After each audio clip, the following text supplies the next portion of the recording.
Hello, Waswere here, back with another video, and today we're continuing on our Boss Man series. It's crazy to think it's almost been a year since I started this, and we're reaching the end game a bit. Coming into this episode, we have 17 items to go for Golden Reaper, though that number is going to increase by 11 when the Rex Matriarch finally drop on April 19th. With that in mind, I want to make some space on the right side for the Rex Matriarch drops, which means this episode is going to be focused on Raksha, Barrows, and all of the raids I can do. Barrows is my downtime boss, with all the other bosses I have left are either group bosses with AoD, Solak, Raids, and Virago, or they are high-level solo content with Elite Dungeon 3 and Raksha. That means whenever I want to chill, watch a show, or just not do something so intense, I pop over to Barrows and do as many chests as I can. For this episode, the goal is going to be 2000 KC. We're currently at 1500, but if I happen to get one of the two uniques we need, the Darok's Plate Legs or the Linza's Shield, I'm probably going to cut that off a little early. Every time I get a Varrock's Plate scared here, I think it's the Darok's Legs. Oh, so close. Darok Helm number 10. Is that my first double-digit item? Yep. First double-digit item. Double chest number probably 10. Darok Great Axe and Carol's Crossbow. There's another 5 mil. At least our duplicates are expensive. Like Carol's Crossbow, we now have 9 of them, and they are the most expensive regular Barrows item. Why do I think every single leg is Darok Plate Legs, but there is another leg. I think that's one of the few items where I only had one of. Yeah, I only had one of that. So the only other item I have one of, and not duplicates, is the Carol's Coif. So this is going to be 1.6k KC. Nothing here. So we're 1.6k KC. Still need the Darok Plate Legs. Still need the Linza's Shield. It's time. This is something I've been mentally putting off, but I want to put my augmented Eldritch Crossbow into an essence of finality. Currently, I have 3 already. I have the yellow one, which is my Stadius Warhammer. I have the green one, which is my Dark Bow one, and then I have the blue one, which is my SGB one. I also have 1600 Reaper points, so that means I have enough to go buy 3 Hydrixes and turn it into another Essence of Finality. So 1 Hydrix necklace, 1 Hydrix amulet. Use the ball of wool on there, and then we can enchant both of them. And we have an Amulet of Souls and a Reaper necklace. I could go buy another Hydrix and then turn it into an alchemical Hydrix by getting 48 Fortunates, but instead what I'm going to do is I'm just going to go buy a Hydrix from Death, sell it, and then buy an alchemical Hydrix. It just saves the step of having to A, get the Fortunates, or B, buy the Fortunates. So the Hydrix sold for 73, and the alchemical Hydrix bought for 147, so I went down about 74 mil there. So you just use the Reaper necklace on it, and you get the alchemical Hydrix, Amulet of Souls, and Reaper necklace combined, and boom, we have another Essence of Finality. And because we're going to be camping this one, we need to get ourselves an Essence of Finality ornament kit, which is going to cost us another 60 mil. Use this on here. And I don't know what dye color I'm going to go for, but it's time pretty much to put the ECB in here. We just need to get rid of the perks, because if I were to put that in there right now, we would lose our P6 Aftershock 1, and we would lose our Corroming 4 Equilibrium 2, both of which are extremely valuable. You're about to separate this item from its gizmos. Boom, so we kept our really good gizmos. Now there's nothing on this ECB. This is really scary. So restoring special attack, split soul for the next 15 seconds. Your soul split curse will no longer heal you, but damage your target instead for 4 times the amount of life points it would have healed. Before we go ahead and drop 3 bill into this amulet, I thought I would go over the pros and cons of doing this. It's not a direct upgrade, and there are a lot of situations where you would want the ECB outside of the amulet. My main motivation behind doing this was getting access to Needle Strike, which is a dual wield range exclusive basic. Needle Strike is a great ability, and it boosts your damage by 5% on your next ability. This means that I can combo with stuff like a Dark Bow special attack, Shadow Tendrils, or an SGB spec. all while still keeping my split soul ability up. The other more minor pros are that you're able to swap to your offhand for various perk switches. Because the special attack clears when you change main hand weapons with dual wield, I can swap to an offhand Ascension to flank or a Repriser to Death Swiftness, all without losing my Split Soul ability. I found it very hard to fit flanking into rotations, as I just thought, why not ECB again? And this reopens up flanking to me as a ranger, and I can also stack that with the Split Soul ability. On top of that, now the weapon that we activate the ability with is not linked, so if I want to use it while chins, say at Rots to try to get a quicker time, I can go ahead and do that as well. From a money perspective, you have a 50% chance to save the criminal bolts when they activate if you have dual wield Blightbound crossbows equipped. Doesn't sound like a lot, but if you're using 400 Hydrix bolts an hour, that would be 200 saved an hour, which with current prices is about 6 mil GP. Eventually with this, the bolt saved will pay for the Essence of Finality, and I'll start making some of my money back. Now let's get on to the cons. The first most apparent con is the range. The Eldritch Crossbow has a range of 9, but the Blightbounds only go to 7. This means that for bosses where range is very important, you do not want to have this in an amulet. The two that come to mind right away are Nex and Kiln, as both of these bosses the range is so important, and the marginal gains from having the ECB in an amulet doesn't outweigh the negative of not having the longer range. There's also another downside with cycling in auto, specifically with Shadow Tendrils or defensive abilities, or even on phase transitions at Nex. This is something that I don't really do that often, and I don't plan on doing in the future, so while it may be a downside for some, for me it's a pretty irrelevant fact. But this reason is why they say you need a second ECB outside of the amulet once you put one in. The final, probably most damning con is that you can no longer sell the ECB, as it's forever trapped in that amulet. That means if I quit and want to give my GP to a friend, I can't do that. Or if I decide one day that range isn't fun anymore and let's invest the GP into melee, I can't sell that ECB. It's a little limiting, but like the previous con, it doesn't really apply to me as I rarely sell the gear and don't like the idea of swapping it out one style for another. But let's go for it. Warning, storing a special attack will destroy the item in the process and cannot be undone. Yes. Yes. We've done it. Oh, this is so weird. Let's just wield our Blightbounds and use the spec. Oh, that's so cool. I love it. Okay. So now we have 4 Essence of Finality, all with 4 special attacks, and we have this extra P6 Aftershock 1.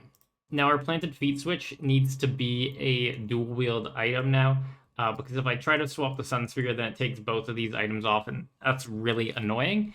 So I put it on the Repriser. This is nice, because like if I want to ECB spec, I can go here, ECB, and I can put on the Repriser, and it doesn't take away the ECB spec. I can bring this to AOD, and then I have both a shield and a Planted Feet swap in one inventory space, which makes up for the inventory space I lost by making this an Essence of Finality amulet.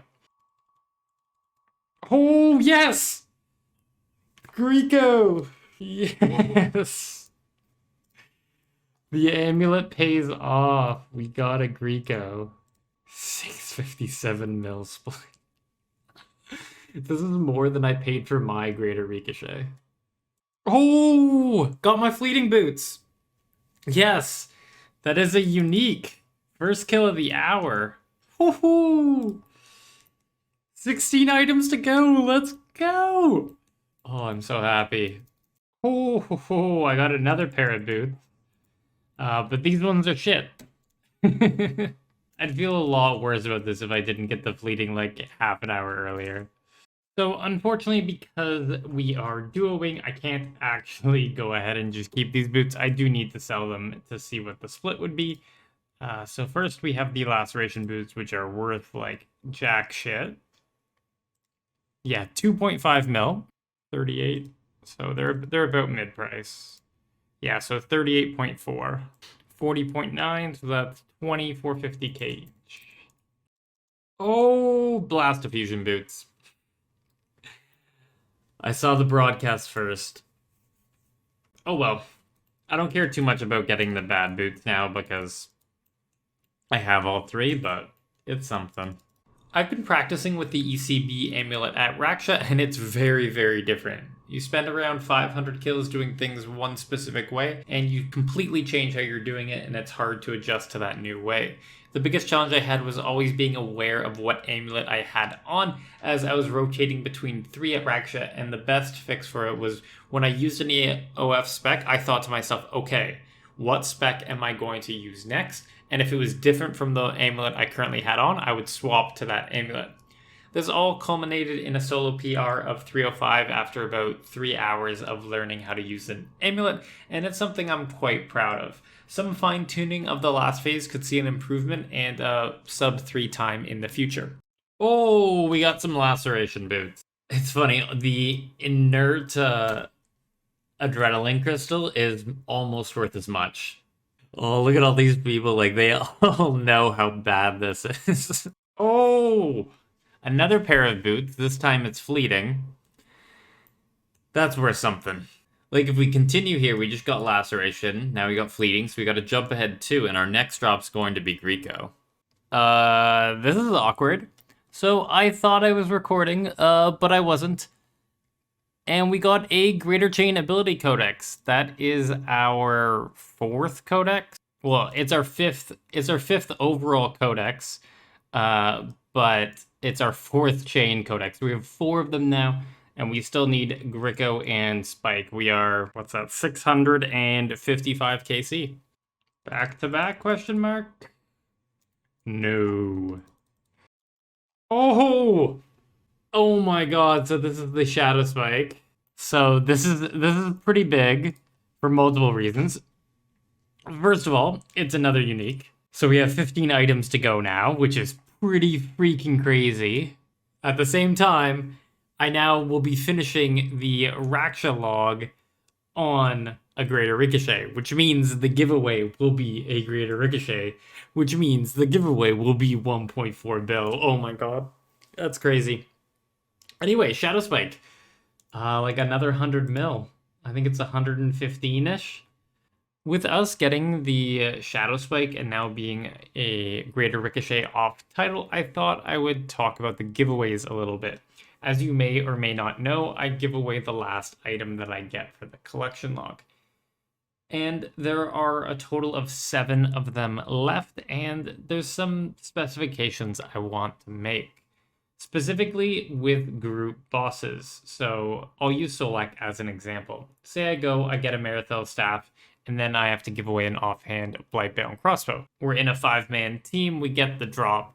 I get the drop, and I have to split that 5 ways with the rest of the team. And I only get to keep 200 and some odd mil, let's say 240 mil if it's a 1.2 bill item. Then if I'm giving away a 1.2 bill item, not only do I lose the 240 mil I just got, but I also lose another bill on top of it, giving away the whole item. So for group-based content, I am just going to be giving away the split. That means Solak will probably be, if it's the Blightbound crossbow, a 3 or 4 man split. Raksha could be solo. Like, I've been doing half of my kills are solo, half of my kills are duo. It just depends on how I'm feeling that day. So Greco could be solo, Greco could be duo. But if it is duo, I'm going to be giving half of the split to my partner, and then the other half of the split is going to be going for the giveaway. So I hope that kind of puts us all on the same page so you know what to expect out of it. I don't want to feel like I'm scamming you guys, but I also don't want to be in a situation where I'm losing GP by getting a drop. It just doesn't feel fun and doesn't feel fun to go for. Oh, that's my 5th Greater Chain. Oh. It's money and I don't have to give it away, but boy do I wish I had a Greater Ricochet instead. That is 710 KC and we have 5 Greater Chains. Not gonna lie, I saw this and I was like, oh sweet, I got a codex. Oh my god, oh my god, oh my god. This is... Okay, kill this stupid bloodworm. Holy crap. I'm like doing like a couple Barrows chests before bed. You just got the Arabs book and I thought it was a freaking codex. And then we get the Linza. I am so happy. I never need to kill Linza again. and take this cannon away, our Barrows runs are going to be so much faster. Okay, so we are now done with Linza. Let's take this shield out of here. If we look at our Barrows log now, we now have one of each of the Linza items. And how the collection log works is that if you kill Linza, before it rolls the regular Barrows drops, there's a 1 in 198 chance of getting a Linza piece. And then if it doesn't get a Linza piece, it rolls the rest of the items. But because we have all Linza pieces, we no longer need to kill it. And that saves us a minute each run. And then on top of that, we also have a slightly higher chance because that 1 in 198 chance doesn't exist to screw up our Derek's plate legs. But yeah, one item away and then we're done. And now we can ceremoniously pick up this cannon and not bring it back here. And that's going to do it for this episode of Bossman. I hope you enjoyed watching it. I know I enjoyed making it. I am so stoked about getting that Linza shield. Like, you don't even understand. I could barely sleep last night. And with that, it's only 14 items left. It feels so close, and I'm almost done making that right side free for the Matriarchs. They come out in 10 days from now, so I'm going to try to get one more episode up before they drop on the 19th, and my goals for that are to finish the Raksha log and to finish the Barrows log, and hopefully get potentially another pet. If you enjoyed the video, consider dropping a like. It really helps out the video and the channel. Subscribe if you are enjoying the content I'm creating, and leave a comment down below if you have anything to say. But past that, have a good day, and I'll catch you in the next one.